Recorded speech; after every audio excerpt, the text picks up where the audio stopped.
유시민 같은 새끼가 진짜 개새끼인 게 사람이 어떤 식으로 얘기하냐면은 그 사람들이 무식해서 그런다. 명예훼손 아닌가요? 명예훼손이죠. 그 새끼는 진짜 문제 많은 새끼예요. 그런 얘기하는 거는. 그 정치 활동하면 안 돼. 그건 진짜 문제라고 걔는. 윤석열 대통령의 국정 기조가 이권 카르텔을 혁파하는 데 있는 겁니다. 이권 카르텔이 다른 말로 하면 반칙과 특권이에요. 노무현 대통령의 반칙과 특권, 이게 말을 조금 바꾼 게 이권 카르텔이라고요. 같은 맥락입니다. 결국은 이권과 이념에 기반한 패거리 카르텔을 타파하겠다. 반칙과 특권을 혁파해서 원칙과 상식이 살아있는 나라를 만들겠다는 그 얘기 아닙니까? 근데 그동안은 저 새끼가 말만 저렇게 하고 이제 안 지키면 어떡하지? 이런 의구심을 사람들이 많이 갖고 있었던 거죠. 저도 사실은 좀 그런 의구심을 좀 갖고 있었는데 요번에 의료 파업 대책안 보니까 그게 아니다. 이 사람이 진수 있게 하는구나. 네. 그래서 내가 팍팍 밀어드리려고 합니다. 의료 파업 해갖고 이제 의세 카르텔도 때려잡으면 이걸로 이제 해서 지지율 막 올라가서 재미 보면 그 다음에 여의도 국민도 특권 카르텔 때려잡겠죠. 재미 봤으니까 계속 재미 더 보려고 그런 식으로 우리가 몰고 가야 될 거 아닙니까? 정부는 출범한 이후 일관되게 이권 카르텔, 정부 보조금 부정사용, 특정 산업의 독과점 폐해 등 부정과 불법을 혁파했다. 올해도 국민의 자유를 확대하고 후생을 증진한과 아울러 공정한 사회를 만들기 위한 노력을 멈추지 않을 것이다. 진정성 있는 것 같아요. 제가 느끼기에는. 여러분들 뭐 그렇게 안 느끼시겠지만 안 느끼는 분들도 많으시겠지만 나는 그렇게 느낀다고. 나는 그렇게 느끼기 때문에 일단 나중에 뒤통수 맞는 한이 있더라도 속을 때 속더라도 한번 믿고 저는 열심히 윤석열 대통령 만세 하도록 하겠습니다. 근데 그 정신도 필요한 것 같아요. 아, 그럼요. 예. 믿어놓고 네. 그다음에 나중에 사기치면은 왜 사기치냐 하고 데모라도 하지. 이권 카르텔 혁파는 이제 윤 대통령의 국정 기조라는 거고요. 이제 윤 대통령이 작년 6월 29일 날 비서관들 중에서 차관을 내정해서 각 부서에 내려보내면서 이때 이권 카르텔과 맞서 싸워달라라고 이제 말씀하셨고, 정당한 보상으로 얻어지는 권리와 지위가 아닌 끼리끼리 카르텔을 구축해서 획득한 이권은 국민을 야탈하는 것이다. 이를 깨는 것이 우리 정부의 국정 운영 방향이자 국민께 드릴 수 있는 것. 여기에 해당하는 끼리끼리 카르텔을 구축해서 이권 획득한 게 화물연대가 있었고요. 그 다음에 이제 건설노조, 그 다음에 사교육 카르텔, 그 다음에 지금 의사들을 때리고 있는 거고요. 그 다음 차례가 공매도 특권 카르텔이면 좋을 거 아닙니까? 설령 그렇게 생각 안 한다고 하시더라도 그쪽으로 가게끔 우리가 밀어줘야 될 거 아닙니까? 카르텔 혁파가 사실 진짜 쉽지 않은 문제인데. 쉽지 않은 문제예요. 쉽지 않은 문제. 근데 이거를 나서고 이렇게 발언하는 것과 과거의 이력을 봤을 때 충분히 할 수 있는 자질과 역할을 갖추고 있다라고 판단을 하시는 거죠. 그렇게 보고 있습니다. 네. 그렇게 보고 있습니다. 제 눈에는 그렇게 보입니다. 네. 속을 때 속더라도 한번 같이 한번 가볼 생각입니다. 그래서 이런 카르텔을 제대로 보지 않고 외면하면서 국민을 위한 정책을 내봐야 다 허무맹랑한 소리밖에 안 된다. 부당하고 불법적인 카르텔을 깨고 공정하고 상식에 맞는 제도를 만들어 나가는 것이 우리 정부가 해야 된다. 그러니까 원칙과 상식에 원칙 대신에 공정 넣은 거예요. 사실 같은 거잖아요. 이게 이제 레토릭으로 그치면 사실은 윤석열 대통령하고 노무현 대통령하고 결이 같다는 얘기가 안 맞는데, 이게 레토릭으로 그치지 않고 실제로 이거를 실천하면 그러면은 노무현 대통령하고 결이 같은 거잖아요. 그래서 내가 결이 같다라고 얘기하는 겁니다. 검찰 카르텔이 제일 문제다라고 글 남겨주셨는데요. 검찰 카르텔 아니고요. 그 법조 카르텔이라고 해야 됩니다. 사실은 대한민국 카르텔 중에서 제일 꼭지에 있는 집단이 뭐냐 하면은 김앤장이에요. 아, 법조 카르텔이 그쪽인가요? 예. 김앤장이 사실은 제일 핵심이에요. 제일 보스 중에서 이제 최고 보스급이에요. 김앤장 카르텔, 그러니까 법조 카르텔은 현 정부에서는 못 건드릴 겁니다. 거기에 몸을 담고 있기 때문이기도 하고, 그만큼의 힘이 안 돼요. 법조 카르텔은. 훨씬 더 무섭습니다. 카르텔의 힘의 크기라고 봤을 때 중국 카르텔보다 더. 법조 카르텔이 훨씬 힘이 셉니다. 이 사람들은 실제로 유무죄를 바꾸는 사람들이니까요. 법조 카르텔이 최상위에 있는 카르텔이라고 볼 수 있고요. 언급하지 마세요. 무서워요. 나도 얘기하면서 무슨 내 얘기 안 하는데 자꾸 얘기하면 안 돼. 조심해야 돼, 진짜. 법조 카르텔이 이제 제일 위에 있는 카르텔이고요. 그 다음에 여의도 금융 카르텔입니다. 그 밑에가 지금 의사 카르텔이고요. 그 밑에가 사교육 카르텔이나 화물연대 카르텔이나 이런 애들은 조금 상대적으로 좀 다루기 쉬운 애들이고, 수많은 카르텔을 한 번에 다 못 때려잡아요. 그렇죠. 한 놈씩 조져야지. 만만한 놈부터 조지고, 그 다음에 거기서 이제 만만한 놈 조져갖고 만세 잘한다 이러면은 그 동료 얻어서 그 다음에 이제 다음 단계 넘어가서 또 한 놈 조지고 차근차근 조질 생각을 해야죠. 처음부터 법조 카르텔 못 조진다고 그러면은 의세하고 다 결합해갖고 정부 무너져요. 진짜. 진짜 우리 국민이 최고 권력이 되기 위해서는 잊어서는 안 되겠습니다. 알고만 계시고 함부로 얘기하지 마십시오. 그 위험합니다. 걔들은 진짜. 부패한 이권 카르텔은 늘 겉은 그럴듯하게 포장되어 있다. 이를 외면하거나 손잡는 공직자들은 가차없이 엄단해야 된다. 공직자들이 맞서기를 두려워한다고 하지만 이 카르텔을 기득권을 깨는 책임감을 갖고 국민을 위해 국익을 위해 일하는 공직자는 높이 평가하고 발탁해줘야 한다고 당부하셨다는 거고요. 이때 이제 요게 이제 그 화물연대 파업할 당시에 그때에 결코 물러서지 않겠다 하는 이제 얘기를 하면서 그때 레이건 얘기를 하셨어요. 이제 22년 12월 달입니다.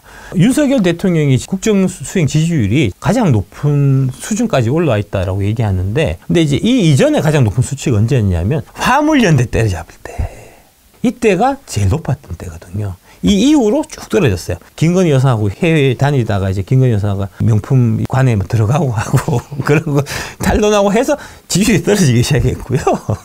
이때가 제일 높을 때. 그러니까 당연히 기억하고 있을 거 아닙니까? 이거 확실히 좀 먹히는구나. 그래서 우선 지금 때잡는 거라고 지금. 레이건 전 대통령 취임 당시에 항공강전사 파업 사건과 이번 화물연대 집단운송 거부를 완전히 같은 손상이 넣기는 어렵지만 공공성이 높은 분야이고 국민의 편의와 연결된다는 점에서 비슷한 측면이 있다. 레이건 전 대통령 스스로가 노조 출신으로 파업됐던 사람이었지만 공공성과 국민의 안녕을 최우선으로 두고 결단을 내린 거다. 같은 맥락입니다. 항공강전사 파업도 항공에서 파업하면 그럼 비행기 어떻게 뜹니까? 못 뜨잖아요. 실제로 그때 못 떴어요. 그래갖고. 예. 운행 편수 자체가 30% 줄었습니다. 1년 동안. 네. 그런데 참아라. 국민들이 이거 참아야 된다. 했는데 국민들이 참을게 해서 참았다는 겁니다. 참고 1년 동안 계속 개긴 애들하고 대치해서 결국은 걔들 다 때려잡고 그 이후에 레이건 대통령의 지지율이 폭발해서 그 다음에 이제 지금의 위대한 미국을 그때 만든 거예요. 밀턴 프리드만의 선택할 자유 그 책을 이제 실제로 국정 운영의 철학으로 삼았던 사람이 레이건이에요. 오. 예. 그런 내용 다 알죠. 윤석열 대통령이. 네. 근데 뭐 선택할 자 책도 하면 안 읽으면 무식쟁이다. 이런 얘기를 하니까 내가 당신도 고발하는 거 아니냐고 내가. 30% 후반대까지 오른 것은 5개월 만이다. 이때 똑같은 현상이 있었습니다. 예. 그러니까 대통령도 알 거 아닙니까? 의사 때려잡으면 카르텔 때리면 올라가는구나. 아, 다음에 저 공매도 카르텔 저 새끼도 한번 때려잡아야 되겠다. 준비하고 있을 수 있어요. 주 수요일 날 제가 이제 금감원장 앞에서 이제 토론하잖아요. 그날을 많이 기다리시는 것 같아요.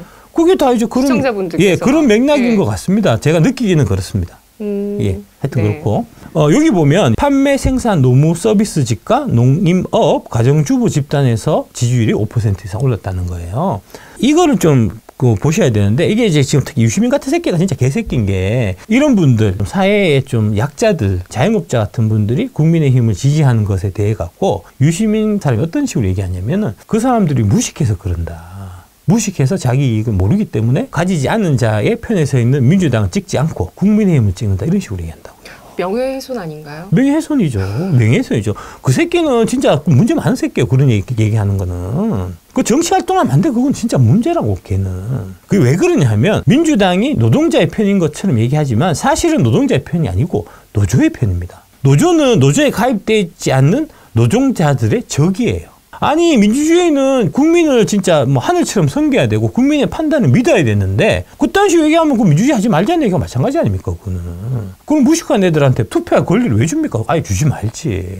그런 얘기랑 똑같은 거예요. 유시민 하는 얘기는. 그 새끼는 진짜 상식이 없는 새끼야 진짜. 그래서 이런 일들이 있을 때마다 이 노동시장의 이중 구조에서 그 하층 구조에 있던 사람들의 지지율이 특히 올라가는 그런 현상들이 생깁니다. 지금 노조 조직률이 12%예요. 12%. 88%는 다 노조에 가입 안 돼 있다고요. 노조에 가입되어 있는 12%가 노동시장에서 갑의 위치에 있는 노동자들의 적이고요. 88%의 노조에 가입되어 있지 않는 그 사람들이 착취당하고 있는 그게 바로 노동시장 이중구조라고요. 그 노동시장 이중구조를 개선하겠다는 얘기를 지금 윤석열 대통령이 하니까 그러니까 그 사람들이 국민의힘을 더 많이 지지하는 겁니다. 뭘 좀 알고 얘기해요.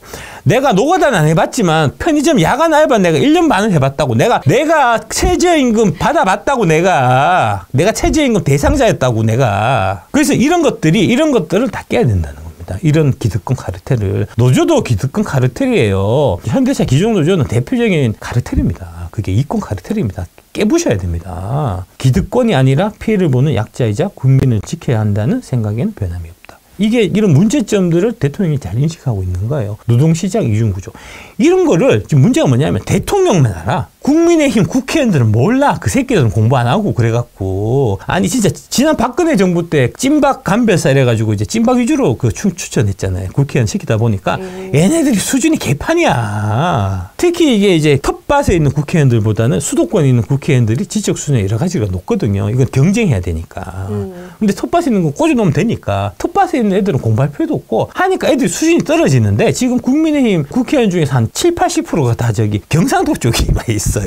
그러니까 애들이 공부를 안 해 수준도 떨어지고 그러니까 토론하러 나오라고 하면 안 나온대잖아. 안 나온대잖아. 그래서 섭외 어렵다는 거 아닙니까? 지금 그 얘기하는 거 아닙니까? MBC에서 100분 토론할 때 저기 경상도에 있는 김기현 저기 와갖고 토론하세요 하면 아, 나 무서워서 못 간다는 거 아닙니까? 지금 나를 부르라고 내가 대신 하겠다고 그러니까. 의사 불법 집단 행동은 법과 원칙 따라서 엄중히 대응하겠다. 의사들의 집단 행동은 스스로 책무를 져버리는 일이며 자유주의와 법치주의의 근간을 흔드는 것이다.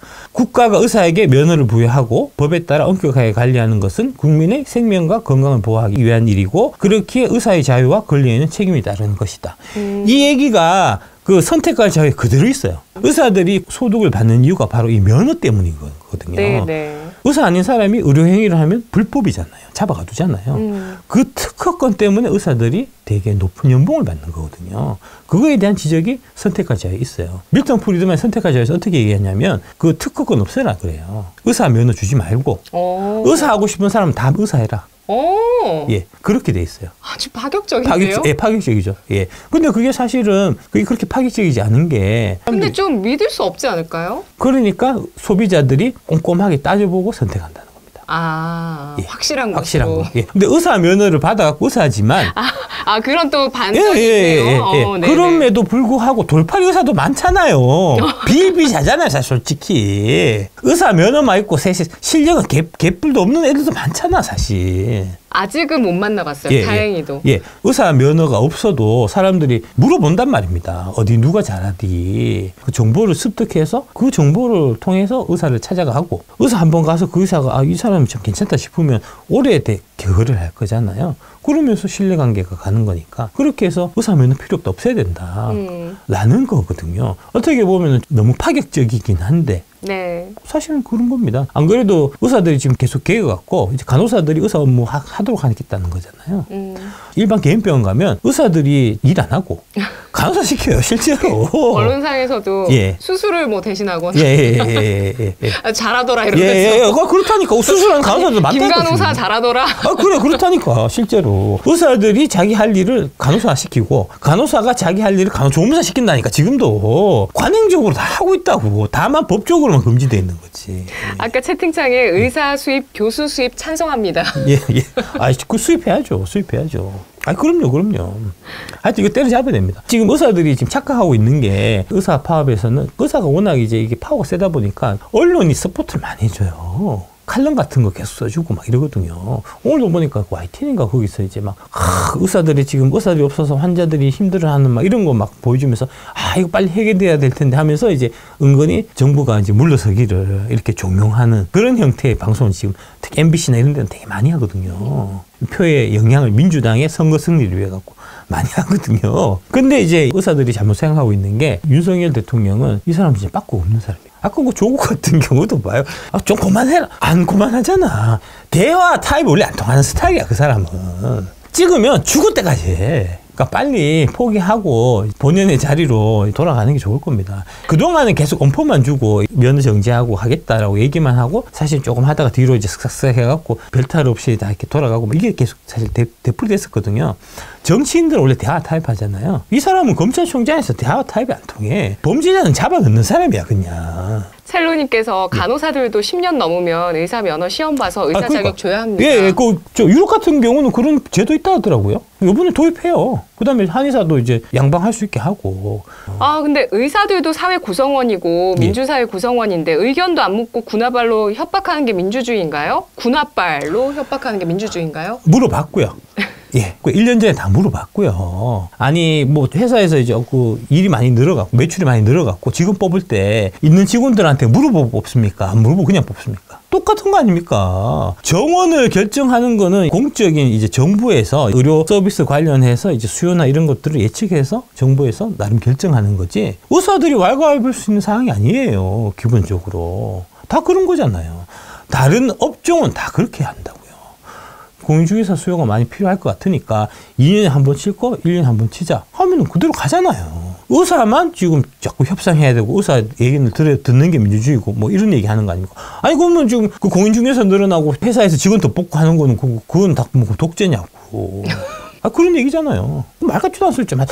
그러니까 좀 의사들이 돈 뿌려갖고 하는 그런 언론 프레임에 좀 놀아나면 안 된다고 당신들이. 저런 사람들한테 내가 하고 싶은 얘기가 아니 왜 부자들을 네가 걱정해 주냐고. 평균 연봉 4억이나 되는 부자인 의사들 네가 왜 걱정해 주냐고. 20년 동안 공급 막아왔는데 제가 봤더니 27년이라고 나와 있던데. 예. 의대 정원은 27년 동안 동결되어 있었다. 그러니까요.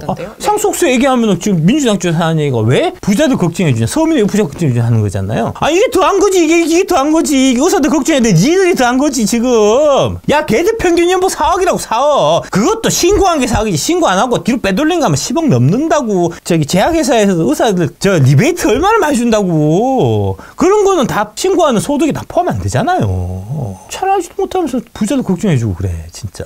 그러니까 이게 지금 부자들이 의사들이 돈을 쓸어 담고 있거든요. 특히 간호 쪽 의사들은. 그래서 그 사람들이 지금 많이 하면 돈을 모을 수는 있는데 문제는 상속의 문제 아닙니까? 그래서 어떻게 하냐? 싱가포르 이민을 간다고요. 이게 상속세 문제가 또 연결돼 있어요.